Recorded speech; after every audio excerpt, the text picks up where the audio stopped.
All right, guys, welcome back to the Golf Podcast. This is episode number 372. We're recording a little bit ahead of time, so as of when you're listening to this, we'll be in Pinehurst. That's cool. Finally traveling again. I know, how great. I know, we've been excited. We've been pushing this trip three times. This is our fourth attempt. Yeah. And by the time you guys listen to this, we are there. That's why I'm almost hesitant to say it. Like we're talking to you guys from the past at this point. I know. I'm hesitant to say like we're going because we had to postpone it so many times because of COVID. But we've got the details worked out. We're going to be down there, and also just back to playing golf. I mean, just the here it's being warmer, and we've got a couple rounds under our belt already. And I also like it because it gives us more that we can dive into here on the podcast, and if you're a new listener, just first, welcome to the show. But secondly, we are not, professional golfers. We're not instructors. We're guys who are out there, struggling like so many of you to get better and enjoy the game more and more.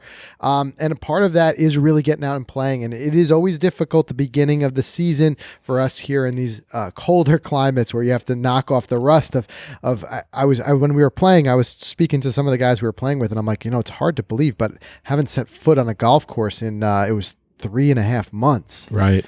We try to stay loose in the simulator and we do the lessons and things like that, but nothing beats being out there and the experience of being out there and playing. Yeah, I mean, we saw it when we just we knocked off the rust during that Cascades round, which that video's out. Check it out. We had some fun. We did. We played stealing clubs, yeah. But we quickly saw some of the rust, and then not too long after we hit Ballyowen from the tips. We always like to punish ourselves. I don't know why. We do, because it was windy that day too. So the tips were like the Uber tips. Yep. And but yeah, it's good to feel, we played recently at Suburban. Some of the things start to click. Your driving has been incrable. The other day, you were driving the ball like an animal. How many fairways did you hit at Suburban? I want to tell you that in a second, okay. Because I actually have one of my best ever fairways in regulation. But, when we talk about that rust, one big area that it happens is that short game. Mm-hmm. So, and so much of this is feel. So today in our instructional segment, we're going to talk about chipping trajectory, because chipping as itself as an art is tough to master. But as you start to realize that different, no golf course is the same. The reason why golf is so difficult is you're presented with so many different situations, and the best golfers are able to adapt. So there are going to be situations where you need to vary that trajectory. Now we talk about trajectory, when we're taking full swings, but it's so important as well in these shorter chips. But the reason we say that is because really it does come down to the experience of being out there and putting it into action. And nothing really beats experience. And this is why so many times I've played with guys who are older guys, and they may not hit the ball as far, but they beat me up around the greens because they've got so many years of experience and they just have that feel. Yeah, and that was one of the things that went out the window. Remember how many times did we say it? We just don't have the feel yet. We don't have the feel back. Those first couple rounds are just always going to be difficult for feel. They are. And trajectory on your chip shots, it is important. And I'm excited we're talking about this because this could be the difference in more up and downs around the green. 100%. 100%. So before we dive into that, of course, we want to talk about this week's Twitter tap-in. And first, we want to thank our sponsors. And this episode is sponsored by Titleist. Guys, the new TSI driver, it offers players two distinct ways to take advantage of their most advanced metals lineups ever. You can really find the one that's fit for you. We always encourage getting out there, getting fit, but you've got the TSI 2, the TSI 3. So I play the TSI 2, a little bit more forgiving across the face. The TSI 3, a little bit more adjustable in the weighting system. But it does, like I said, it doesn't really mean one is necessarily right for one golfer. You really got to get out there and experience them. But the reason I wanted to say this, Mike, is because I am absolutely loving this driver. And going back to what you said, in our most recent round, which is our second round out, I hit 60% of my fairways in regulation. Yeah. That just, for a guy who's a 12 handicap, that just doesn't happen as often as I'd like it to. But I can't tell you enough the confidence that I have in that TSI driver. You look confident, man. And I'm just I'm finding more fairways. I'm getting the distance I need. That we played that one hole where they said, amateurs rarely reach it in two, and I reached it driver hybrid. Yeah. So I'm not only getting the distance out of the club, but I'm also getting the forgiveness. And it really comes down to that perfect world where two things mesh together, and one is great equipment and getting fit. Yeah, well, keep it going. Seriously. Yeah, so guys, got to go out there, try out the new Titleist TSI drivers. Go to Titleist.com to find out more information. And the other thing is, when it comes to dialing it in, I love the featured shafts that they've paired it up with. There are so many really, really great shaft options. So really, that's where it comes with that dialing it in. I've got that Tensai Blue. I love it. I've now put it throughout all of my metals. It is a terrific shaft, but and just amazing to see. And the sound at impact. Stock shafts. Yeah, the shafts are great. The sound at impact on the TSI, it's just so crisp. It's a great club. So guys, it could be that real game changer, that real difference in your game. Go and check them out. Go to Titleist.com. And we also want to thank, of course, talking about getting fit, we want to thank our other sponsor, Golf Tech. And if you're thinking about getting fit, here is a deal for you guys. Okay. Golf Tech came through, one of our brand new sponsors on the show. And we said to them, and we really try to lean on our sponsors, and we say, what can you do for our audience? What can you do that we can bring value back to our listeners? And what they're doing right now is a special deal. First of all, go to golftech.com/golficity so that you can claim the deal. But they're offering $75. You can choose between a $75 swing evaluation or a $75 club fitting. And their club fittings, it's unbiased club fitting. They match the ideal clubs and shafts to your swing. They use all of the best technology, super experienced fitters. There are multiple Golf Tech locations where you can do this, and they've got their guided tech fit process. So you're going to go through those combinations. You're going to find what's right for you. You're going to be able to experiment with the different brands, the different shaft and head combinations, or whatever club you're getting fit for. So it's terrific. And also that skills assessment, skills evaluation. It's amazing how much you can learn about your game in one session. Yeah. For $75, guys, make the investment in your game. We're kicking this season off right. We're going to play better this year, and there's a great way to do it.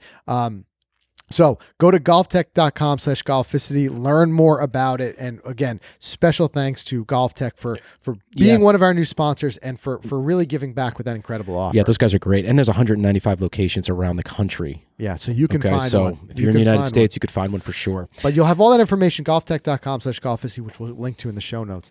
All right, let's dive into this week's Twitter tap-in segment. If you guys aren't already following us on Twitter, make sure you do so at Golficity so you can weigh in on the Twitter tap-in each week. And we love to hear this because so many golfers have so many different experiences out there. So what we asked is, what type of tee shot do you fear the most and why? And right out the gate, Hoop Sky says the first one. The first one. And you know what? I get it's funny, but there's a lot to that because, it's that nerves, that first tee jitters. We did a whole episode on first tee jitters. Absolutely. How's this day going to go? Everything is told to me on this first shot. I get it. People are watching first one of the day. Makes sense. Yeah. Makes sense. I like that. How about for yourself? For me, I would say anything that has like that strong dog leg left, like a long hole with the dog leg left, because my shot shape is to play that left to right fade. Yeah. So if I have those trees and I have to go around that tree left, it starts to get into my head like, oh no, I don't have this shot. So do I still hit driver here, or do I hit something else I'm less comfortable with? And now the mental game starts to play with me. Yeah, and that's one of those big separators when you start to reach a next level of playing, is the ability to match your shot shape to the hole. And I thought one place that we really saw this was when we played the tips at Pound Ridge. And you saw the difference. And Pete Dye, is just a legendary designer for so many reasons, but it's amazing the way he would challenge you increasingly from the different tee boxes, not just in distance. So there were certain spots where the tee boxes were placed that once you move back to those pro level tees, now he brought in certain elements like trees and stuff that caused you to have to play a fade on some holes and a draw on some holes. Right. Whereas he positioned some of the higher handicap tees out in front or to the side where you wouldn't have to play that shot shape. So first, I think there's that level you reach where you start to have like what I would call almost a consistent miss. So maybe you have one shot shape and it's the same every time, and it maybe it's not exactly how you want to hit it, but you can rely on it. It's going to do that. Right. So in this case, you say like a dramatic, like left to right. One way I saw this is recently we got to play with your buddy Kevin, who's a lefty, and he has this big right to left pattern, but he's still a terrific golfer. I think he shot, mid 80s that day when we were out there, but he just knows it. He knows his shot it every single time, but he knows it well enough too that when he comes up with a heavy right tree line, he doesn't almost have a shot. He's almost blocked out. Right. And that's really no way to play the game, I And don't that's think. the difficulty. Yeah, that's the difficult part about it. So that's what eventually leads you to starting to learn new different shot shapes. It's funny. I told Kevin on one of the holes, he goes, dude, am I just all arms? I go, you are. And like me sometimes, you're all arms. And I go, imagine if you were able to fire your hips through. He's literally hitting these banana hook drives to the middle of the fairway, like 250. I was like, you can get 25, 30 more yards if you get your body into that. So athletically, he's a terrific golfer. I think one lesson with a really good pro might straighten him out, because I see things with his grip and his setup. It might just be changed that, because he can put a good swing on the ball. But anyway, we're digress here. But I think a lot of the answers that we're going to see are where, if you are a golfer who has a consistent miss, you're going to say, I don't want the tee shot where that certain something is there. Well, let me read this one from Matt Savage, because I agree with this one as well. He says, any hole that I can drive the green by distance, I'll hit it everywhere but the green. It's so true. When you get up there, mental game out the window, because now you're thinking, go for it. So maybe the swing changes. Makes me nervous all the time. And there are so many great course designs that do that to you, where they put it just out of reach, where you like, it's tempted and you want to hit it. But then also, if you look at the hole, it starts to get much more narrow as you get towards the green. And usually there's a couple of hazards or greenside bunkers or something that's protecting it that you're not necessarily seeing from the tee box. You're just seeing one single-mindedly focused, like, oh, there's the green. I can reach it. And you go for it. Kirk Williams says, houses lined up both sides of the fairway with a long force carry. No golf insurance for this guy. There you go. And I've been intimidated by those tee shots so many times, where the houses are right there and you're just like, anything that leaks into your mind that don't hit it here is going to mess with your mental game. But that's what I love about golf. It is such a physical and mental challenge. Yes. Because there may be no other reason that you would hit it there other than the fact that you're worried about it, and it brings your mind into attention with it. What else we got here? Zach, Jamie Miller, anything with trouble or OB on the left, for left. Yep. He says hashtag for left. Yeah, I'm seeing a lot of people say the same thing I said at the top was shot shape, dogleg lefts when they can't hit that fade or that draw. Yeah. Let's see. Curtis Cole, the one right after the first one I sent OB, next level headworms. Yeah. And that's where we get that snowball rolling downhill effect. It's like you hit one bad tee shot and now you're just not confident. What I like to do in those cases is I like to, if I know, it's being aware, if I step up knowing that I'm not confident in the driver, I'll put it away for a hole. I'll take a 3-wood or a hybrid, put it in play, and then it gives me enough time to shake it off. I can pull the driver back out. That makes sense. I like that. I like that. Chris O'Brien, get this. Water lined or drives that have to carry water hazards. So yeah, there are courses that have plenty of both of those. Courses like Sawgrass.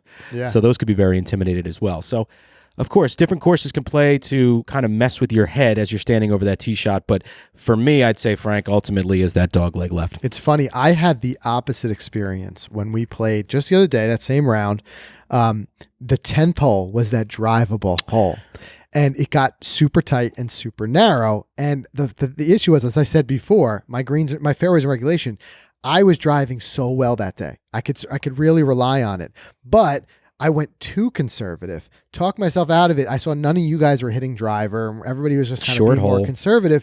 And I put the driver away and made a huge mistake of it. And I pushed my hybrid just way right into the tree line. And because I should have, the driver was working that day. If something's working, you got to run with it. Yeah. And under normal circumstances, I'd be like, yeah, there's a sucker hole. Don't hit your driver here. But when it's working and I could rely on it, it just I think you'll learn that lesson now. Yeah. If something's working, stick with it. And if it's not, move away from it. Right. But a lot of stuff here I'm seeing is John Dunnigan. He says, forced carry, any kind, nerves. Forced carries are always difficult. But yeah, waterline drives, a lot of you guys are saying anything like that, it's gonna pull into effect. But I think, again, we talk about it here so often on the podcast, is being aware, knowing if that's your miss, and then trying a way to avoid it in that situation, but then using your practice time and the range time to be able to learn to work the ball in different ways that you can rely on when it comes time for it. Right. You know what I'm saying? All right, let's do a quick word from our sponsor. Then I want to dive into today's topic. We're going to talk about chipping, and it's a place that I need help, man. So I'm going to be learning right along with you guys to hopefully taking our own advice. Well, that's my strong point. So I'll teach you chipping. You teach me driving. Deal? There you go. All right, Deal. good. Or we'll just play a scramble. We'll just play a scramble. Yeah. Done. Yeah.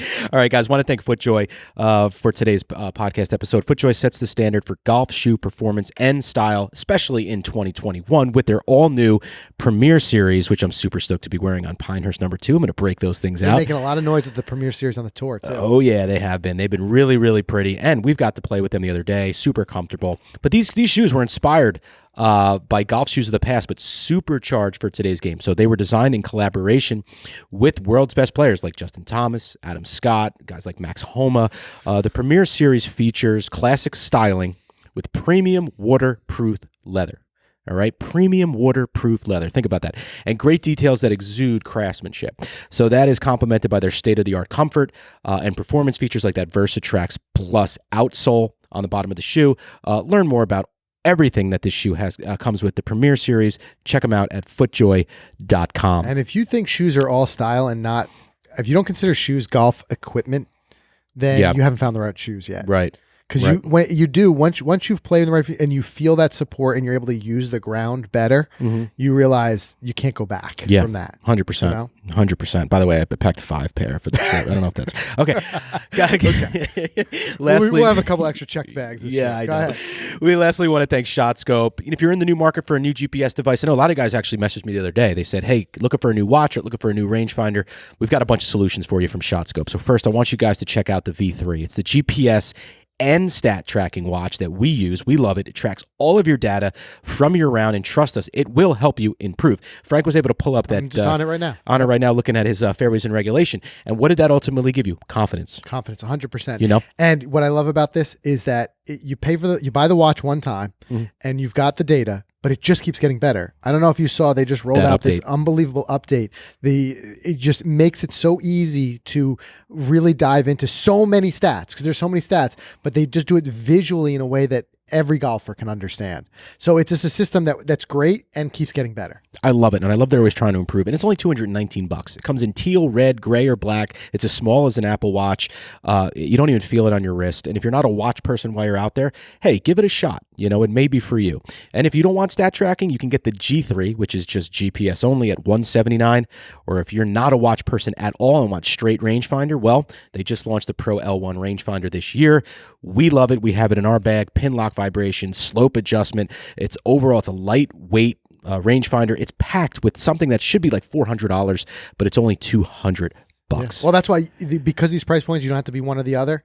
You and I, we've got the V3 and we've got the rangefinder while we're out there. And I love having a glance at my wrist, front, back, middle, hazard locations. Right. But sometimes I just want to fire that pin and get it down to, I think we want to, because think about some of the hills we play up here in New Jersey. I mean, some of these par 3 slopes are like 20, 30 yard differences. So they work together so incredibly. They are really great. So all their products that these guys know what they're doing. They're probably the best. No, I definitely agree that they are the best in the game for GPS products. So if you have not heard of them or have checked them out, do yourself, just go do it. Shotscope.com/Golficity. Yeah, check them out. All right, guys. So let's talk about chipping, specifically chipping trajectory. So I know some of you might be like, hey, listen, I'm so into the game. I just want to get my chipping down. I'm not even worried about varying my trajectory yet. But I get that. But keep it on your radar because you're going to quickly realize that while I believe that every new golfer should start with just dialing down a kind of standard chip shot that they can rely on. And it might be, I've been a big proponent of just chipping with one club and just getting very comfortable with it. I like to chip with like my 52. Yep. Right. But you start to realize that's a great starting point, but you start to realize, well, there are situations where I can't just kind of force that square peg into a round hole. Right, exactly. Right? And I need to be able to really get this ball close and get it, hopefully be able to put it in a position where you can get one putt and get out of there. You realize, well, I've got to be able to be a little bit more artistic with my chipping. And you watch on the PGA Tour, it almost is tough because they make it look so seamless and easy. You don't even see the process that goes into it. But the ability to vary that trajectory, being able to hit high chips, low chips, it can be the real difference in multiple strokes on the scorecard. Sure, absolutely. Because sure, your first goal should just be getting that ball on the green with your chip shot. That should be your first, because we've done it, and I've done it in my last round. I've done it plenty of times where you're chipping twice, and nobody really wants to be doing that. But as you start to get to that point where now you're chipping and you're getting closer and moving away from those 2 and 3 putts, that's when you start to see the score really, really change. Absolutely. So might be wondering what would be my reasoning for having a different trajectory to my chip shots, and that list realistically could be endless, because there are so many different situations that you could see on the golf course. A couple of them might be, maybe you've got a poor lie and it'd be a little bit easier to hit a lower shot than trying to get the ball up in the air from that particular lie. Or maybe there's a major slope or a mound or a bunker or something in the way that requires you to get that ball up a little bit higher than what your stock chip shot might be. Or maybe you've got limited room between your ball and the hole. You're, so to speak, short-sided, and you've got to get that ball high enough in the air that it can stop quickly, because you just can't, in certain situations, put enough spin on it to stop a low chip. So this is just the tip of the iceberg when it comes to different scenarios. There's just so many different scenarios out there. Anybody who's played a round of golf knows it. Yeah. You've seen those different scenarios. So that list can go on and on, but it really tells you that that being able to and learning the ability to vary that trajectory should be on your list. Yeah, one of my favorite shots like this that comes to mind, which I don't recall what event it was, but remember Phil was off the side of the green and he had a short-sided chip a couple years ago, maybe 5 years ago, and he just full swing, 64 degrees, straight up. Flop shot. And he landed like 3 feet from the pin. It was incredible. You're talking about the master there. The master. Phil. That's the guy. The pro. That's just it. But you're right. The list is endless. The list is endless, and this is why I love this game. It's where there's that artistry. Golf is a game that walks this great line between raw power and just finesse, the unbelievable amount of finesse. And look, we're watching the RBC Heritage. Look at where he's got a chip and he's got to get up and over that short-sided pin. You see it at every level of golf, but that's where it's this artistry. It's this uniqueness, because different golfers there's not necessarily one exact way to play every shot. You may have different ways you want to do it. So let's talk about this trajectory. So first of all, the main thing when it comes to trajectory on a chip shot is going to be finding ways to vary your launch angle, right? So when we're talking about full swing shots, that are not chips, there's launch angle, but there's also spin. And that's where we've done ball fittings and things like that. And spin can really alter that trajectory. Because part of what gets that ball up in the air is backspin, and the way that the aerodynamics cause that ball to get higher. Well, yes, spin is going to play into a chip shot, and we'll talk about that in a second, but usually there's not going to be, or in many, many cases, unless there's an incredibly long chip shot, I can't imagine where there's enough spin where it's going to have that characteristic to cause that lift. So most of your trajectory is going to be manipulating your launch angle effectively. Got it. Okay. So the simplest way to change the trajectory of chip shot is simply change the club. So if we're talking about launch angle, obviously the higher the loft of the club, the higher the launch angle is going to be. Now, do you automatically just default to your 60 degree when you're greenside? I don't. No, I'm a 52 You're chipper. A 52 guy. Okay. Yeah. Why, you like it to come out low? I like to come out a little bit lower. And I feel like too many times chipping with my 60, I end up way too short of the pin. Gotcha. Okay. Because I get a little bit more height and it stops. However, that being said, especially in the last 6 to 8 months of kind of working on this, I've been starting to vary it a little bit more. I've been finding that an example of where you need to vary things. I've had some very thick cabbagey rough just off greenside where I want to get the ball up and out of that rough rather than pushing through it. So I'll go with more loft and I'll chip with my 60 there. There you go. Okay. Because I don't want to come with my 52 and now it's got to travel through it and God knows what that's going to happen. But a tight lie front of the green on the fairway, you're going 52. I like my 52. It's got the bounce that I like for a chip, and I just feel a little bit more confident with it. Okay. And I know for you it's a 60, right? Everyone's different. Yeah. I'll use that on any lie around the green. Yeah. It could be on the concrete. 60 degree. But with the 60, it would be hard if you wanted to play it more, get it on the ground and running. You couldn't do it with that club. I will change to a 56 or 50, if I need to keep it lower. But yeah, most of the time I'm going 60 because I like to get it up and high. I like the idea of hitting a spot and then, studying that spot and letting that ball just roll a little bit. Right. But what I mean? You need a little roll. But if you had a very long and you said, I don't want to carry it that whole way, I want to get it on the ground like a putt. Yeah, then we'll drop down. You'd have to drop it down a little bit. So that's your first look. It should be, well, what other resources do I have in my bag? And you can chip with pretty much anything. I mean, you could chip with a 7-iron. It's a common thing. But I've seen a lot of guys chip with a hybrid even. Absolutely. Because you can kind of almost do a putting stroke and chip. But now that ball is not going to get up in the air.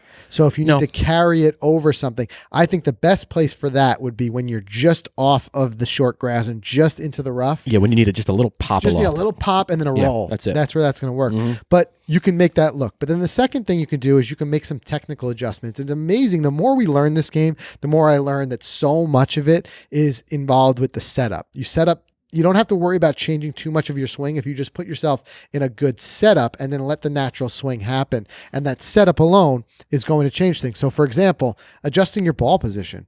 It can be as simple as that. You want to have a little bit of a lower trajectory, push that ball a little bit further back in your stance. A little bit higher trajectory, move it up a little bit in your stance. And this is something we see all the time with tour players, and Phil is so great about that, giving us his thought process, where we'll say, well, what'd you do there? And he'll be like, well, I just, I moved the ball a little bit back in the stance and this and that. And that's usually the first thought of good golfers is where they're going to put that ball in their stance, because naturally as the swing arc comes down, the further it is back in your stance, the more it's going to be de-lofted. Correct. Right. Yep. And then it's going to loft more on the other side. And then the other thing you can do is you can alter the angle of the face. So you can have something that's stamped your 56, but by opening that face up, you're immediately changing that to something like a 65 degree. So if you need to get more, loft out of the same club, you can open that face up. Yeah, that makes sense. This is where we're getting more into flop territory. Right, absolutely. And all of this stuff, like we say it so much, we say it so often with anything that we talk about from an instructional standpoint,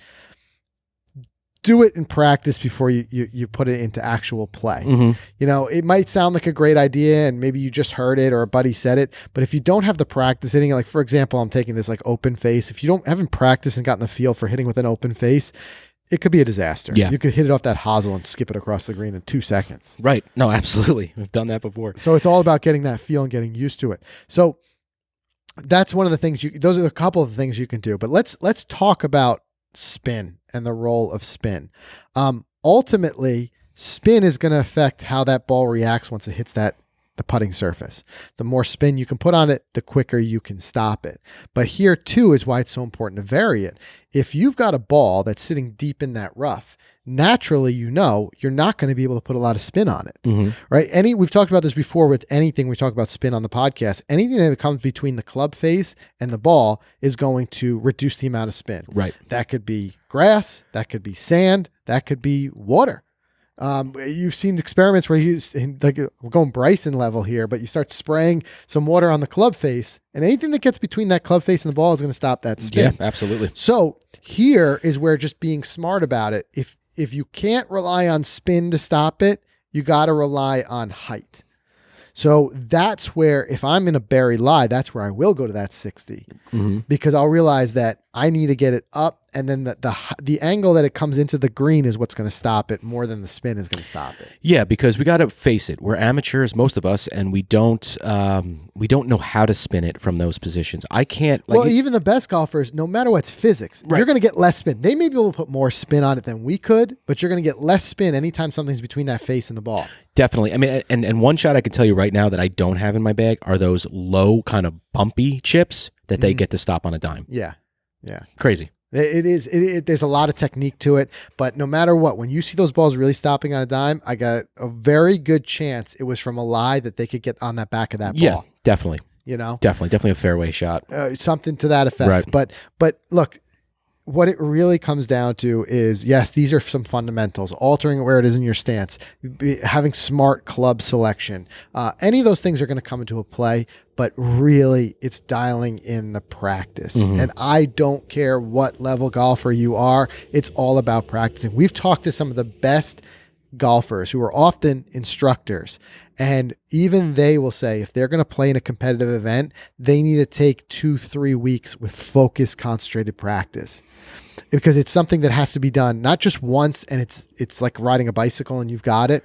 You got to get the rhythm and get back into it and work on it. But chipping can be so important.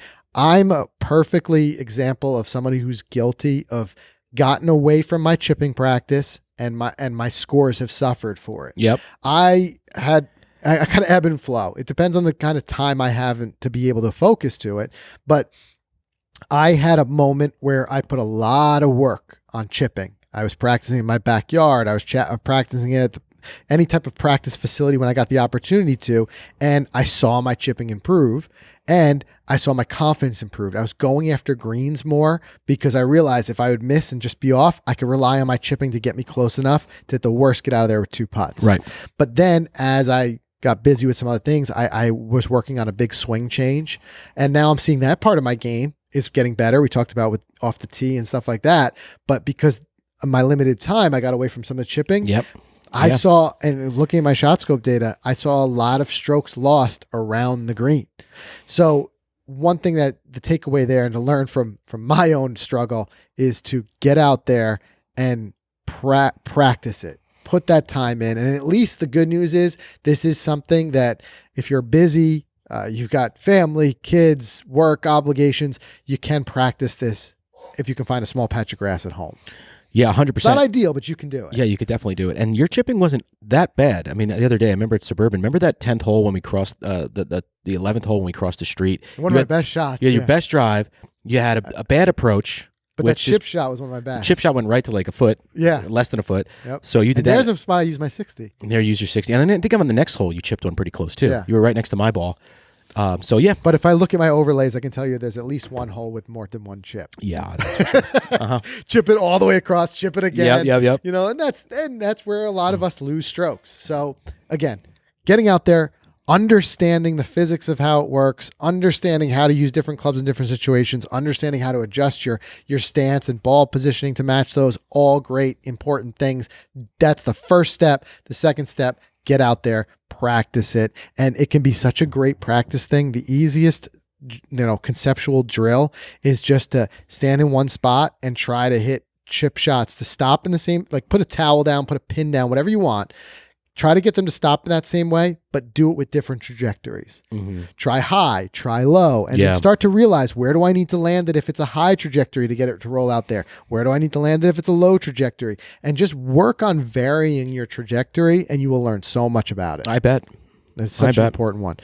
So anyway, that's everything we have for you guys. But if you've got some chipping tips of your own, or if you've got a trajectory drill that you've used, or just a funny story that you want to share with us, share them in the comments, share them in the Facebook group. A lot of different ways that you can do that. You can share them, whether you're watching this on Facebook, YouTube, wherever. Share them with us. Let us know what's worked, what hasn't worked for you. We always love getting that feedback. And of course, you can get to the show notes for this week's episode by going to golficity.com/episode 372. We'll link to a great instructional article that we've worked off of for this topic that can serve as a great reminder.